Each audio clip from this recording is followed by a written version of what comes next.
What's up, everybody? Eric here, Driveline, world's okay steering wheel holder. No intro today, we're just gonna get right into it. I'm killing a little bit of time because I have an appointment tomorrow morning. Just got up, got good sleep today, really good sleep today. And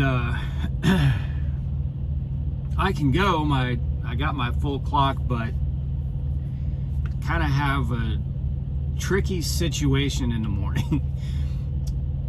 Here's my situation delivering, and we're going to talk about don't worry, some people complain about me talking about life in my videos. Obviously not, and usually it's people who are not subscribed who are complaining. Look, this is what I do on YouTube. I talk about stuff, and I also talk about the title of the video. If you want to see the meatiest, the steak in the title of the video, sometimes you gotta wait a little longer. I like to share updates. Deal with it. If you don't like it, don't watch the videos. I don't care. So I had this place I'm delivering tomorrow. Trucker Will, I was on the phone with him the other night, and he knew the place. He knew the place I was going to, and he knew it's tricky backing into it. You gotta go off of a street.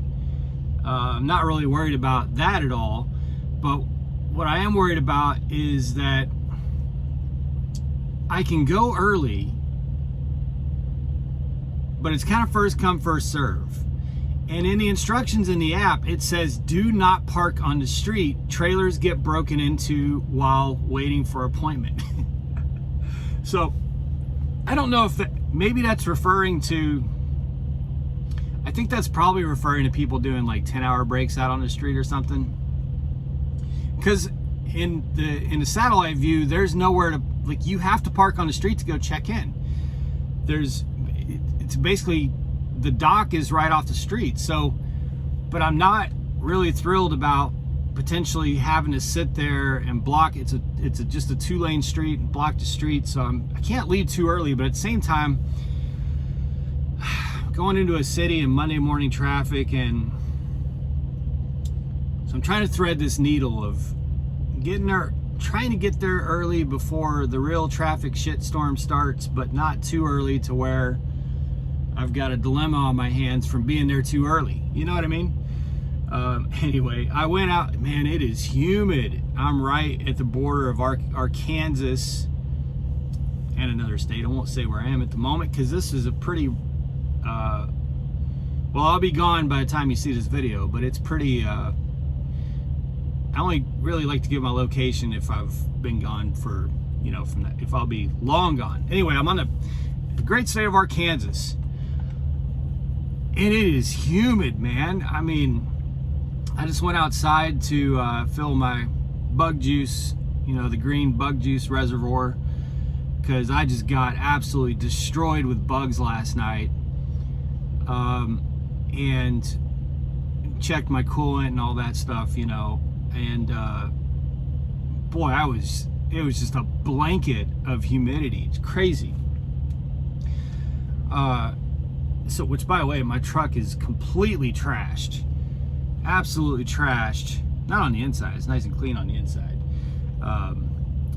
but the outside is just completely trashed. I had to go to, I was at the National Beef Plant in Kansas, in Liberal, Kansas. I don't really talk about name drop customers that way. Y'all know that. I'll just say I'm not a fan of that place. I'm not a fan of that place. I'm especially not a fan of that place if it's been raining. So the sidewalls of my tires are just light brown with mud. My hood is covered in dirt and mud. My truck is just completely trashed. Like, I look like that guy right now. But what are you gonna do? I can't get it. I'm under a meat load. I can't like go get washed. And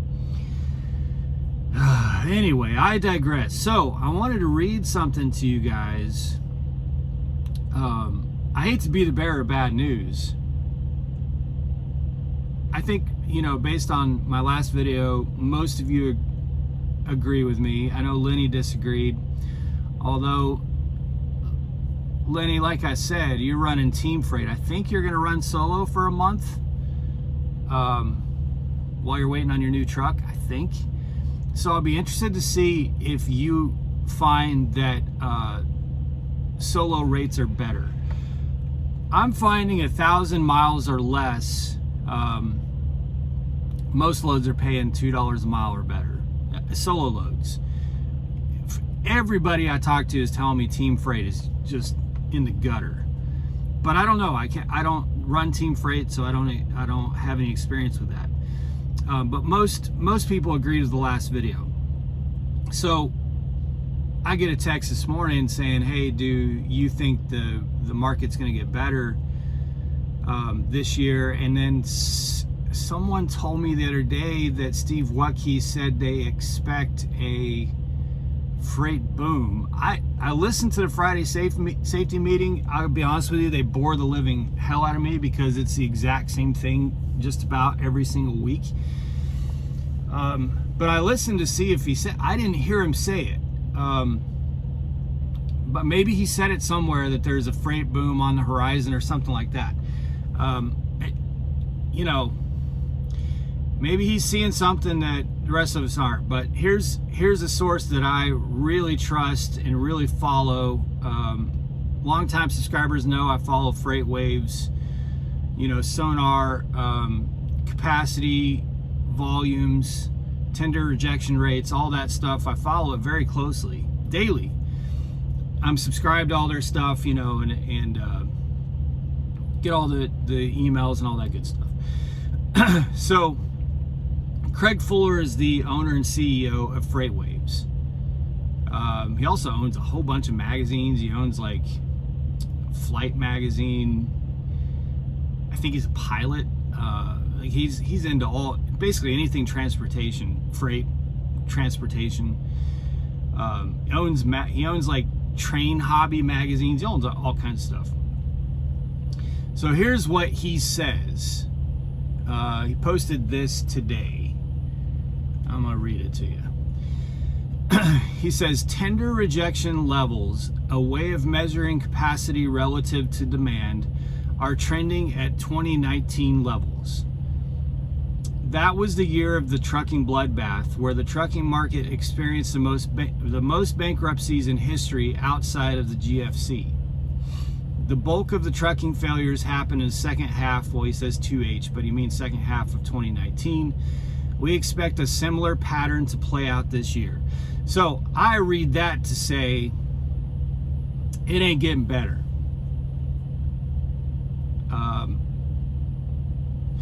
He's basically saying that he fully, and remember, he's got a team of freight analysts.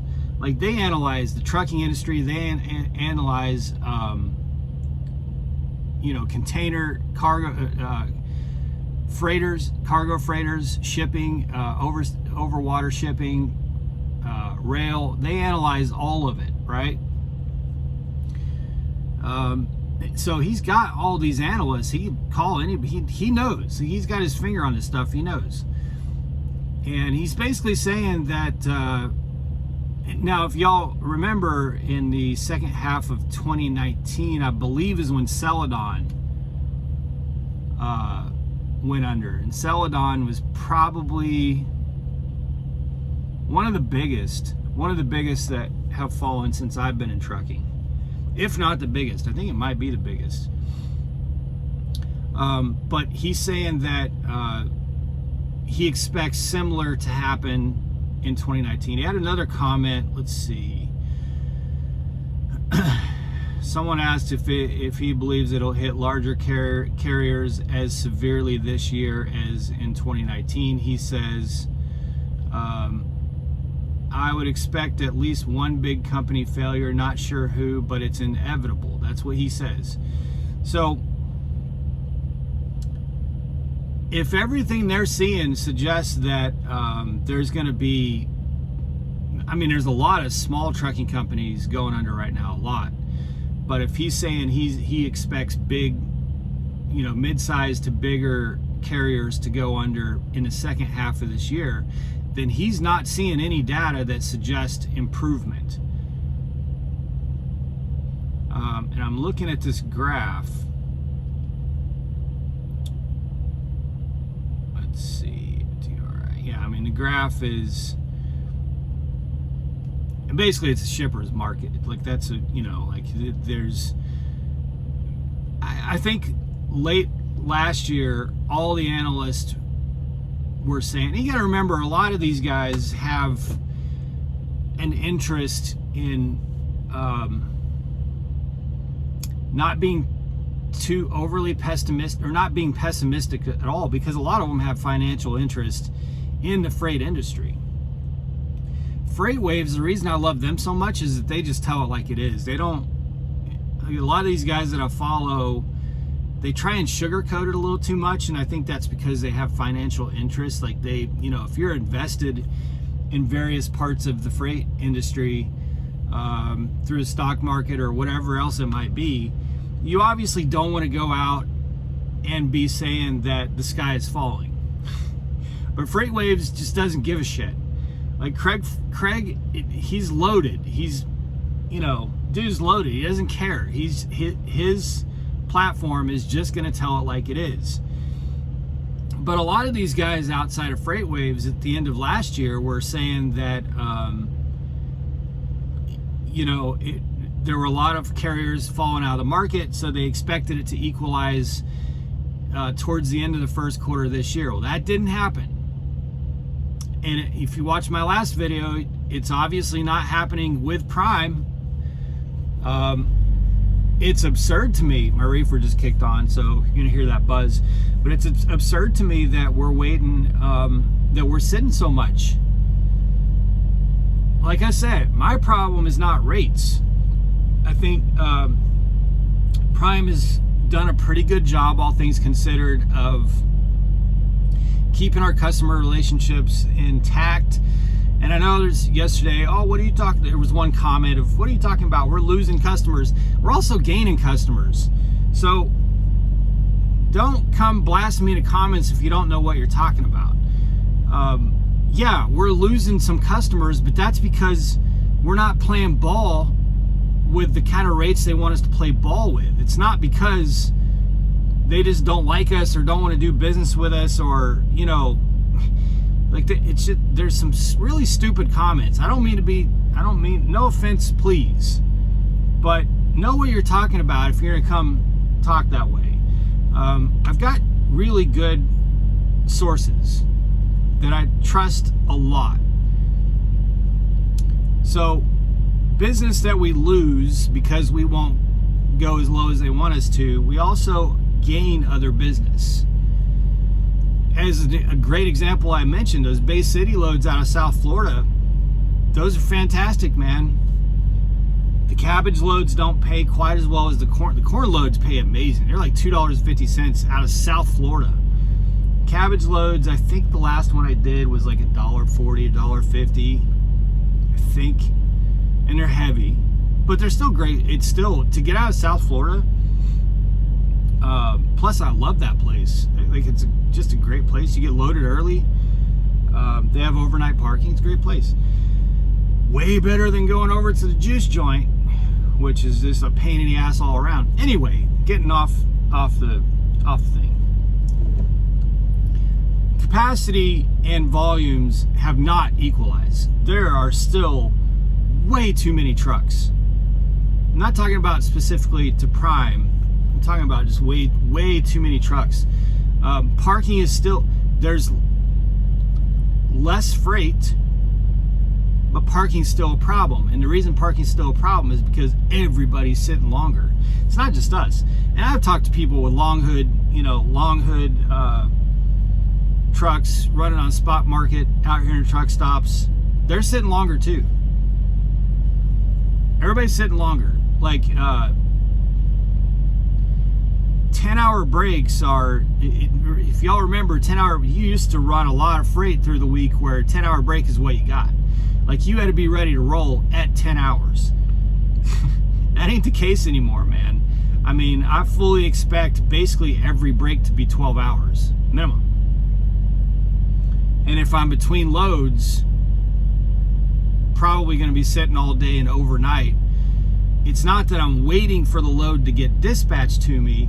It's that there's just no loads available until the next day. So I'll have it dispatched, but I just have to wait until the next day to go get it. So that's not repaired itself. Not what all those, but Freightwaves was not saying that. And Craig Fuller is now saying, well, you heard it. He's saying that, basically saying it's not going to get better. Like, he's saying that all the data trend lines, and he's got a graph here where he overlays it with 2019 and shows that it's trending exactly the same in the way in 2019 that led to the fall of Celadon and so many other carriers. Now, what I would say, and I told him this too, and he and I have kind of talked in direct message, but I told him this too. I was like, yeah, but the thing that makes this feel a lot worse as a consumer and as a business is that our buying power was substantially better in 2019 versus what it is now. In 2019, everything felt cheap.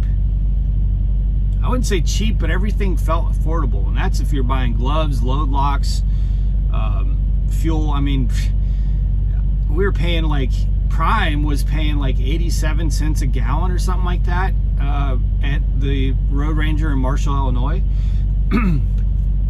Like, you just didn't think of food was way cheaper. Everything was cheaper. All your anti-gels. I mean, anti-gels, $20 a bottle in a truck stop this last winter for anti-gel. I was paying like $5 for the same bottle in 2019. So while 2019 was rough, it still felt pretty damn profitable. This year, what little money you may make doesn't buy you shit. And we feel that as consumers and as drivers, which means that the carriers are definitely feeling that too. Because they have to pay, they're maintaining their fleets, they've got employees, they've got payroll, workman's comp, all that stuff. They're, any repairs at their facilities, they got to get paint or have fuel islands built, whatever it is. Like, imagine what we're feeling at this level amplified to a multi-million or a multi-billion-dollar company. They're spending way more money too. So these carriers that are taking cheaper freight than us, like I mentioned Swift Night, I don't have it pulled up right this moment, but Swift Night, and there's a Swift Night driver who commented, thank you, I very much appreciate that. By the way, this is not a knock on Swift Night. I was just saying, I saw their financial report and they lost a lot of money. They lost a lot of money. Prime is not losing money. So as a company, it's a much better position than some of these other carriers, but the overhead of these carriers has got to be just astronomical. So now Swift Night is a lot better position than, I'm not saying Swift Night, I don't think they're in trouble. Like, I'm just saying, but carriers that don't have as strong a freight network as like a Prime or a Swift Night, and have just been bleeding out financially for years. There is no good news. There's just no good news. It's so with that kind of data out, there's got to be some tough conversations happening right now. Because if you were sitting through the first quarter as a carrier going, okay, well, hopefully the second quarter gets better, and then it didn't, and you're like, okay, well, maybe third quarter, and all the data is coming out now saying, nope, it's not going to be better. You got to be having some conversations right now of like, are we going to make it? Because there's no upside, there's no silver lining, there's no So I would say to y'all as drivers is you really need to be watching your cost on everything. I have not purchased food or drink in a truck stop for weeks. Not once. Not a can of anything, nothing. I've used points for various little odds and ends here and there, but I got this extra freezer in the front now. And you know, just it's everything, man. I use points. I even used points yesterday for a gallon of windshield washer fluid. Like you just gotta everything, because there's just no market revealing itself that's going to increase our revenues anytime soon. The only way for that to happen is for a lot of trucks and a lot of carriers to be flushed out of the market. Now, y'all can get mad at Prime for having students come in, but also you got to think about this. And this is something that either Steve or Rob Lowe said Friday. They too are expecting some of these carriers to get flushed out of the market, which means if it's carriers that have reefer units on the front of their trailers, Prime is pretty well positioned to take on some of that business. So Prime also has to be cognizant of the fact that in order to get that business if and when it becomes available, they got to have the drivers to service it, because they can't go get that business on promises they can't keep. So I'm not trying to be a super fan but I am trying to defend Prime a little bit here, and they're in a tricky spot. They're between a rock and a hard spot. They can't stop hiring drivers because there is a very strong possibility there's going to be some business to pick up in the next quarter or two. And they can't go make promises if they don't have the trucks to move that freight. So I would hate to have that job, man. I'd hate to have that job. Because on the one hand, you got all of us out here hurting because we don't have enough freight. But on the other hand, all the data is telling you you're about to get more business, but you got to be able to service it. So it's just who Mr. T would say, I pity the fool. I pity whoever has to be between those in that decision-making seat. Anyway, guys, I ain't trying to be doom and gloom, but I'm just, anybody out there who's buckled in and hoping for things to turn around in the next couple of weeks or next couple of months, I just don't think they're gonna. I think you may see some of this. You may have a week where you're like, oh, this feels better, and then you're likely gonna get a week where you're like, oh, what the fuck. It just is what it is. That's where we're at. And unfortunately, there's no indication that anything else is gonna get better either. If y'all don't forget that Biden passed the Inflation Reduction Act in 22. Does anybody remember that? Have we already forgotten? It passed the Inflation Reduction Act in 2022. Has anything you buy reduced in price? And those who carry the water for the administration, I see it all the time. Those who carry the water, oh, well, inflation's only down. It's down. It's way down. Inflation's, it's dropping. No, it's not. Just because inflation is 3.7%, or I'm just pulling that number out of my ass, but let's say it's 3.7% this month or this quarter versus 5 or 6% last quarter. That doesn't mean that it's going backwards. That means the cost of goods are now increasing. They're still increasing, but it's increasing less than it was prior.